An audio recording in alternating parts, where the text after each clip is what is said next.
Donc là, on s'interroge sur les incertitudes et les sources d'incertitudes, d'erreurs. Proposer une méthode permettant de déterminer le volume équivalent. Donc là, on a évidemment, si c'est titrage d'un acide par une solution aqueuse d'oxyde de sodium, bien ça peut être un titrage pH métrique.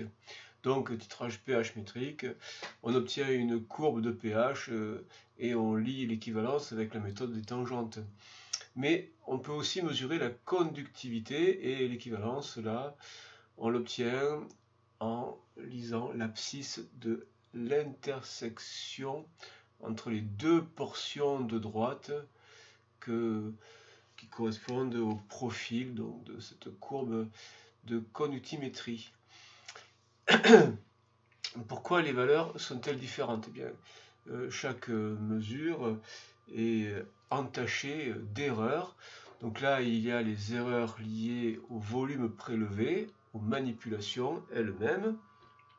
Il y a les erreurs liées à la lecture des graduations, du niveau sur la burette, et ainsi de suite. Expliquer pourquoi une des valeurs, une ou des valeurs sont aberrantes. Alors, est-ce qu'il y a des valeurs aberrantes? Donc 12,2, 11,9, 16,3, 12,3, 12,4, 11,8. On voit que ce 16-là a l'air vraiment très surestimé par rapport à l'ensemble des autres valeurs. Et donc celle-là, elle est certainement entachée d'une grosse erreur. Et donc, il sera plus judicieux de l'écarter. Donc, on n'en tient pas compte. Alors maintenant, quelle est la meilleure estimation de la valeur donc, du volume? On fait la moyenne, et quand on fait la moyenne, on obtient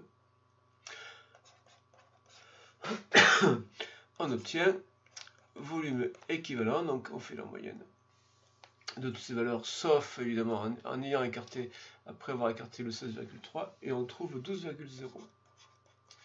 12,0 millilitres, c'est la moyenne. Maintenant, la valeur de l'incertitude type associée. Alors, pour avoir l'incertitude type, eh bien, il faut prendre les méthodes, il faut suivre les méthodes indiquées. Lorsqu'on a une même manipulation, censée donner une même valeur, par plusieurs groupes donc issus de plusieurs sources. Donc dans ce cas, qu'est-ce qu'on fait? On calcule d'abord l'écart type. Alors l'écart type, ça va être la moyenne du carré des écarts avec la moyenne.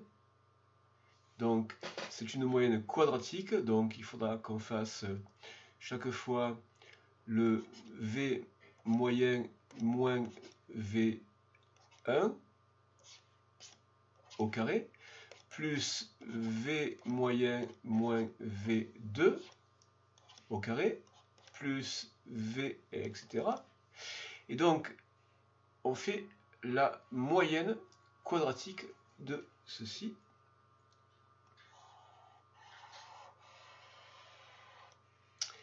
Et on divise par le nombre de valeurs. Donc, le nombre de valeurs, ce sera n. Le n étant évidemment non pas 16 mais 15 parce qu'on a écarté le 16,9. Donc ça, ce sera l'écart type. Et pour avoir l'incertitude, donc ça c'est l'écart type, on l'appelle sigma, on le note sigma. Et pour avoir l'incertitude, eh bien,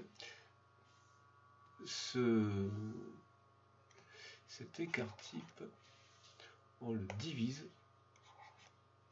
par racine de l'effectif. Alors, quand on fait ce calcul-là, donc c'est 12 moins 12,2 au carré, plus 12 moins 11,9 au carré, plus, et ainsi de suite, 12, on ne prend pas lui évidemment, après on divise par grand N, et on prend la racine.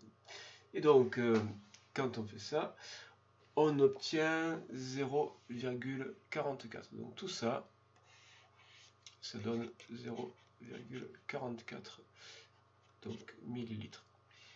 Et l'incertitude attachée à cette série de mesures, c'est donc ceci, divisé par racine de n, donc divisé par racine de 15.